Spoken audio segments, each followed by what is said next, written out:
தேவனுக்கு மகிமை உண்டாவதாக. ஆண்டவராகிய இயேசு கிறிஸ்து நாமத்தினாலே இந்த நாளிலும் கூட இயேசு கிறிஸ்துவின் சுவிசேஷ ஊழியத்தின் சார்பாக உங்களுக்கு இந்த இயேசுவின் பாடல்களை குறித்ததான இந்த செய்தியையும் ஒரு பாடலையும் உங்களுக்கு நாங்கள் வழங்க இருக்கிறோம். கேட்டு கர்த்தருடைய நாமத்தை மகிமைப்படுத்துவேன்.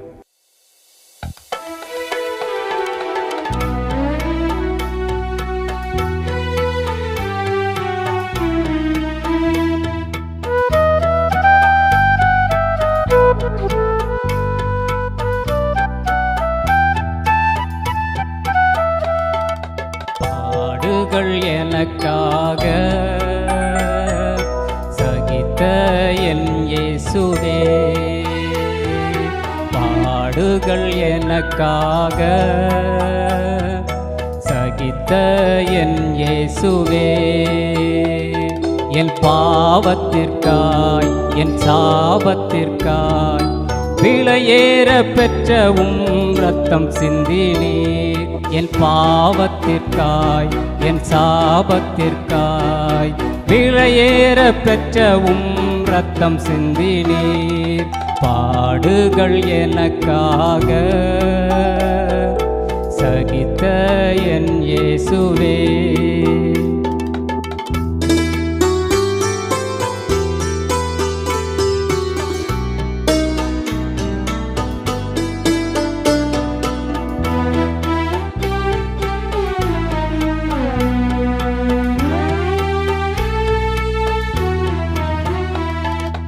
எனக்காகவே நீர் பாடுகள் பட்டீர், இந்த அவமானங்களை சகித்து கொண்டீர்.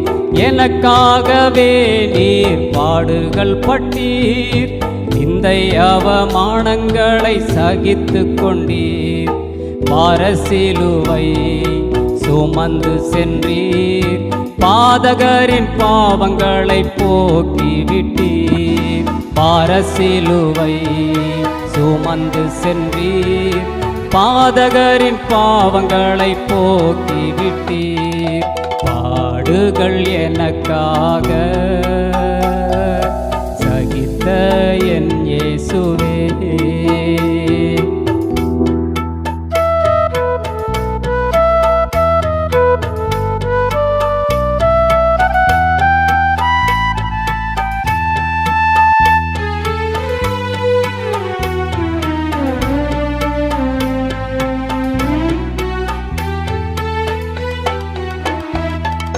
குஷ்டரோகியை தொட்ட கரத்தை சிலுவையில் ஆணியால் அறைந்தனரே. குஷ்டரோகியை தொட்ட கரத்தை சிலுவையில் ஆணியால் அறைந்தனரே.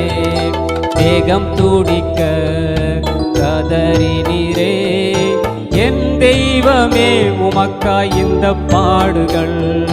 தேகம் துடிக்க கதறினீரே, என் தெய்வமே உமக்காய் இந்த பாடுகள். பாடுகள் எனக்காக சகித்த என் இயேசுவே, பாடுகள் எனக்காக சகித்த என் இயேசுவே, என் பாவத்திற்காய் என் சாபத்திற்காய் விலையேற பெற்றவும் இரத்தம் சிந்தினீர். என் பாவத்திற்காய் என் சாபத்திற்காய் விலையேற பெற்றவும் இரத்தம் சிந்தினீர். பாடுகள் எனக்காக சகித்த என் இயேசுவே. கேட்ட பாடல்கள் மூலமாக நீங்கள் ஆசீர்வதிக்கப்பட்டிருப்பீர்கள் விசுவாசிக்கிறோம். இந்த நேரத்தில் கூட நம்ம ஆண்டவருடைய வார்த்தைக்கு நேரே கடந்து போவோம்.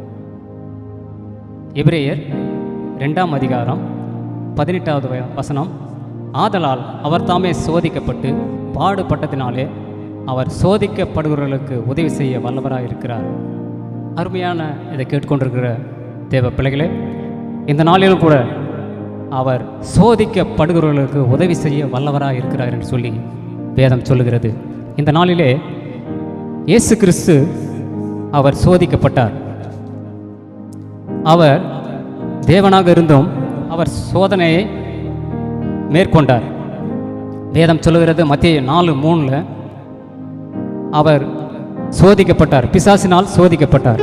இன்றைக்கு அருமையான தேவனுடைய பிள்ளைகள் யாராக இருந்தாலும் நம்ம எல்லோருக்கும் ஒரு சோதனை இருக்கிறது. இந்த சோதனையிலிருந்து சோதிக்கப்படுபவர்களுக்கு உதவி செய்வதற்காகத்தான் ஆண்டவராகிய இயேசு கிறிஸ்து இந்த உலகத்திலே வந்து அவர் சோதனையை மேற்கொண்டார். இதை நாம் புரிந்து கொள்ள வேண்டும். தேவன் இந்த உலகத்திற்கு வரும்போது அவர் மனித ரூபமாக வந்தார். வேதம் சொல்லுகிறது, தேவனை யார் அதிகமாக நேசிக்கிறார்களோ அவர்களுக்கு சோதனை வரும். மத்தேயு 4 3வது வசனம், இயேசு பிதாவை அதிகமாய் நேசித்தார். எனவே தான் அவர் 40 நாள் உபவாசம் இருக்கும்போது அவருக்கு சோதனை வந்தது. அந்த சோதனை நாளிலும் கூட ஆண்டவர் பிசாசை ஜெயித்தார். இன்றைக்கு அருமையான தேவனுடைய பிள்ளைகள், நாம் இந்த வசனத்தின் மூலமாக நமக்கு ஆண்டவர் கொடுக்கிற ஒரு பெரிய ஒரு காரியம் என்னவென்றால், சோதனையை ஜெயிப்பதற்கு நம்மால் முடியாது. ஆனாலும் கூட சோதனையை ஜெயித்தவர் நம்மோடு கூட இருந்தால் நாம் ஜெயம் பெற முடியும். இயேசு நமக்கு அவர் முன்மாதிரியாக இருக்கிறார். அவர் இந்த சோதனை வழியாய் கடந்து போனதினால்தான் வசனம் சொல்லுகிறது, அவர்தாமே சோதிக்கப்பட்டு பாடுபட்டதினாலே அவர் சோதிக்கப்படுகிறவர்களுக்கு உதவி செய்ய வல்லவராக இருக்கிறார். சோதனையிலே நாம் இயேசுவை நோக்கி கூப்பிட வேண்டும். யோபுக்கு சோதனை வந்தது, அவருக்கு இருந்த எல்லாவற்றையும் இழந்து போனார் ஒரே நாளில். அப்படியாக இன்றைக்கு நாமும் கூட தேவனை நேசிப்பதால் நமக்கு அதிகமான சோதனைகள் வரலாம், பாடுகள் வரலாம், உபத்திரங்கள் வரலாம், கண்ணீர் வரலாம். ஆனாலும் கூட நாம் தேவனிடத்தில் விசுவாசமாக உண்மையாக அவரை நேசிக்கும் போது அவர் நிச்சயமாகவே நாம் சோதனையில் அகப்படும் போது நமக்கு உதவி செய்ய வல்லவராக ஆண்டவராக இயேசு கிறிஸ்து நிச்சயமாக வருவார்.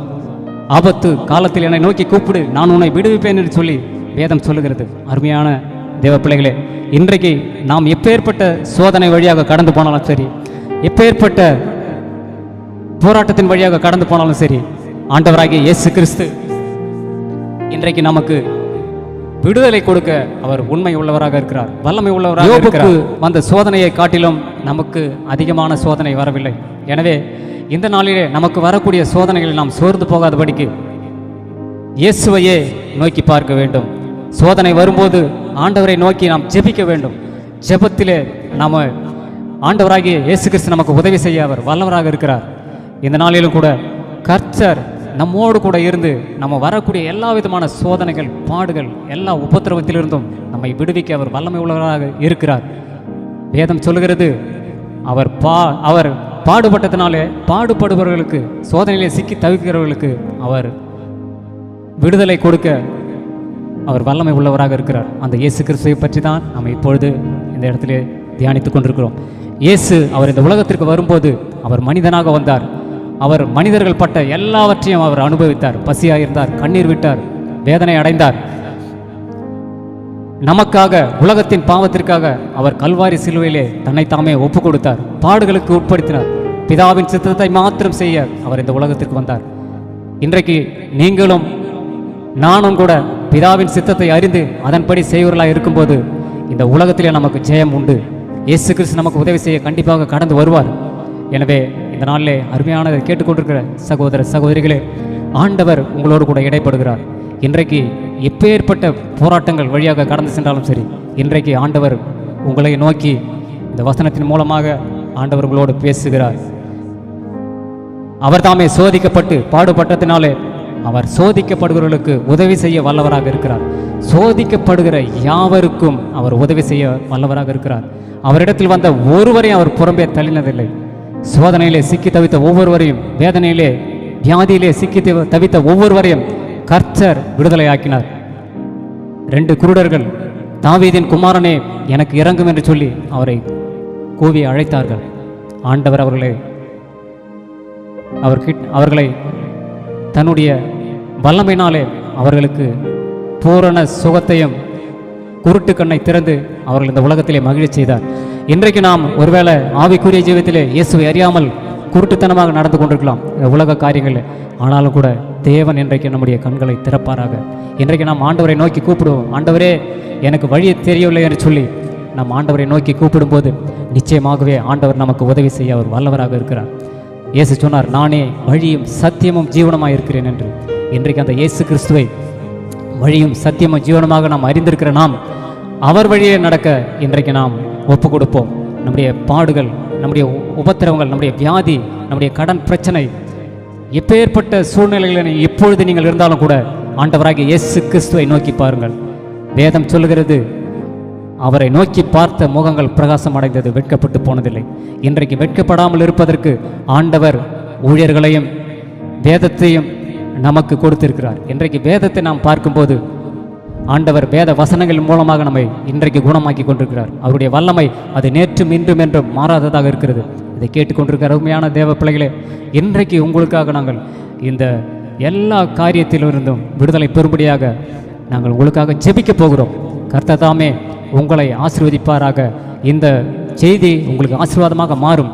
உங்களுடைய வாழ்க்கையிலும் உங்களுடைய குடும்பத்திலும் உங்களுடைய எந்த பிரச்சனையாக இருந்தாலும் இந்த நாளிலே தேவன் தாமே இறங்கி அவருடைய வல்லமையினாலே உங்களுக்கு விடுதலை கொடுப்பார் என்று நாங்கள் விசுவாசிக்கிறோம். நீங்களும் விசுவாசிங்கள். வேதம் சொல்கிறது, விசுவாசிகளுக்கு எல்லாம் கூடும். நீ விசுவாசித்தால் தேவனுடைய மகிமையை காண்பாய். அருமையான தேவ பிள்ளைகளே, இன்றைக்கு எந்தெந்த காரியங்களெல்லாம் நீங்கள் சோர்ந்து போய் தோல்வியை தழுவிக்கொண்டு இருக்கிறீர்களோ, இன்றைக்கு அந்த காரியங்கள் ஜெயமாக மாற வேண்டும் என்று சொன்னால் உயிர்த்த இயேசு கிறிஸ்துவை, மரணத்தை ஜெயித்த இயேசு கிறிஸ்துவை நம்ம நோக்கி பார்க்க வேண்டும். அவர் நமக்காக மரித்தார், நமக்காக அடக்கம் பண்ணப்பட்டார், நமக்காக 3ஆம் நாள் உயிரோடு எழுந்தார்.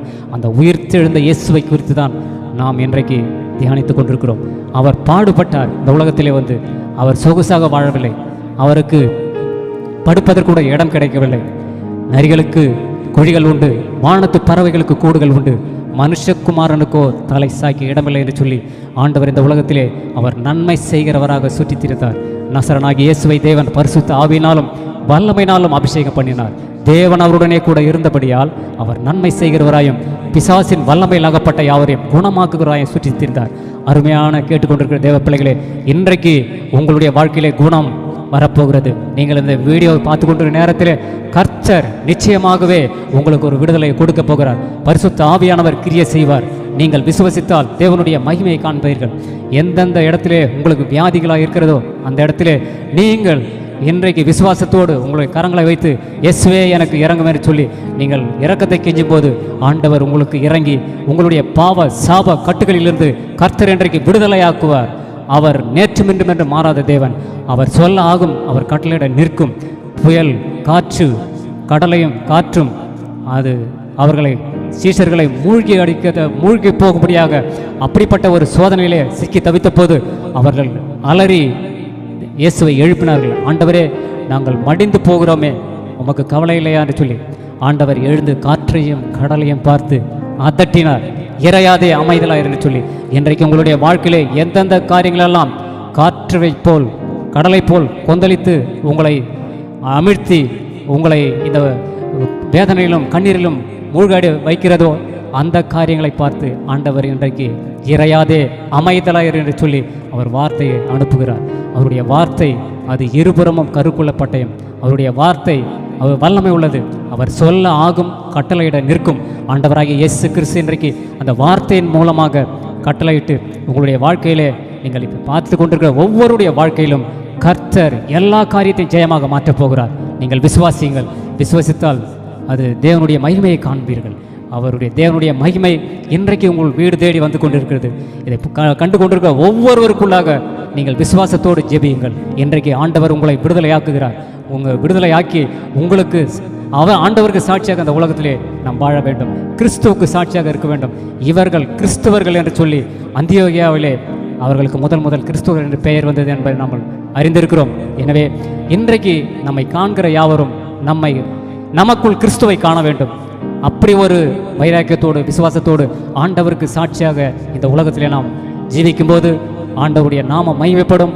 திரளான ஆத்துமாக்களை கொள்ளை பொருளாக ஆண்டவருடைய ராஜ்யத்துக்கு நாம் சேர்க்க முடியும் என்பது ஐயமில்லை. எனவே இந்த நாளிலே கர்த்தர் தாமே உங்களோடு இடைப்பட்டு இந்த பேசின வார்த்தைகளுக்காக கர்த்தரை நான் துதிக்கிறேன்.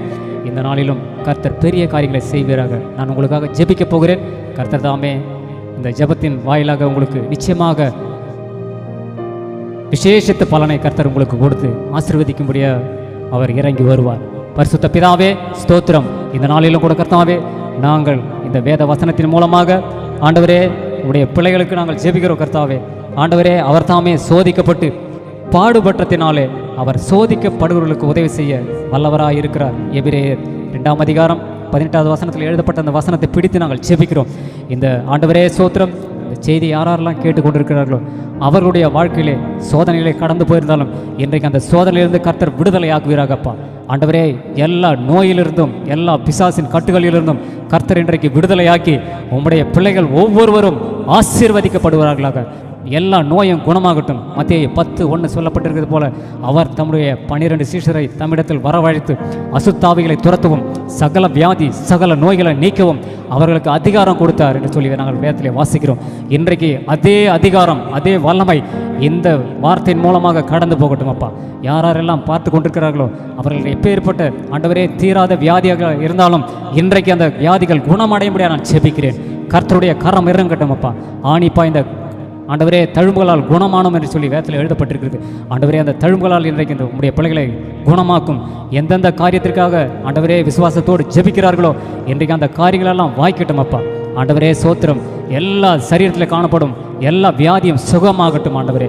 ஆண்டவரே எல்லா கடன் பிரச்சனை மாறட்டும் ஆண்டவரே. ஆண்டவரே உடைய பிரசன்னம் இறங்கட்டும் ஆண்டவரே சோத்திரம். எல்லா காரியத்தையும் நீர் பொறுப்பெடுத்து அவர்களுக்கு விடுதலை கொடுப்பீராகப்பா. நீர் மரணத்தை ஜெயித்தீர், 3ஆம் நாள் உயிரோடு வந்தீரப்பா. அதே போல் இன்றைக்கு இந்த செய்தியை கேட்டுக்கொண்டிருக்கிற ஒவ்வொரு பிள்ளைகளுடைய வாழ்க்கையிலும் ஆண்டவரே ஜெயித்த இயேசு கிறிஸ்து நீர் வந்து ஜெயம் கொடுத்து அவர்களை சாட்சியாக நிறுத்தும்படியாக நாங்கள் ஜெபிக்கிறோம். எல்லாவற்றையும் நம்முடைய பாத்திரம் ஒப்புக்கொடுக்கிறோம். இயேசு கிறிஸ்து மூலம் ஜெபிக்கிறோம் நல்ல பிதாவே. ஆமேன் ஆமேன்.